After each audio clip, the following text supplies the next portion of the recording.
നമസ്കാരം. പുതിയൊരു വീഡിയോയിലേക്ക് ഏവർക്കും സ്വാഗതം. ഇന്ന് പരിചയപ്പെടുത്തുന്നത് ഒരു ചെടിയാണ്. ഞങ്ങളുടെയൊക്കെ കുട്ടിക്കാലത്ത് സ്ലേറ്റ് മായ്ക്കാൻ ഉപയോഗിച്ചുകൊണ്ടിരുന്ന ഒരു ചെടിയാണിത്. ഇതിനെ പച്ച എന്ന പേരിലാണ് ഞങ്ങൾ വിളിച്ചിരുന്നത്. ഇന്ന് എല്ലാ കുട്ടികൾക്കും സ്ലേറ്റാണ്. 4ാം ക്ലാസ്സിലൊക്കെ എത്തുമ്പോഴാണ് ബുക്ക് ഉണ്ടാവുകയുള്ളൂ. എല്ലാം എഴുതുന്നതും പഠിക്കുന്നതും എല്ലാം സ്ലേറ്റിലാണ്. ആ സ്ലേറ്റിൽ എഴുതുന്നതും മായ്ക്കുന്നതിനായിട്ടാണ് ഇത് ഉപയോഗിക്കുന്നത്.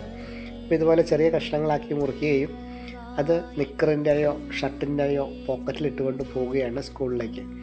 അതിനുശേഷം തറ, പറ, പന തുടങ്ങിയതെല്ലാം എഴുതുകയും അത് എഴുതിയതിന് ശേഷം കൈകൊണ്ട് മായ്ക്കുന്നതിന് പകരം പോക്കറ്റിൽ നിന്ന് ഈ പച്ചയെടുത്ത് നന്നായി മായ്ക്കുന്നു.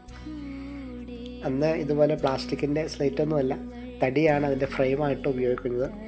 അത് പൊട്ടിയതൊക്കെ ഉണ്ടാവും. അങ്ങനെ എഴുതിയത് മായ്ക്കാൻ ഉപയോഗിച്ചുകൊണ്ടിരിക്കുന്ന ഈ പച്ച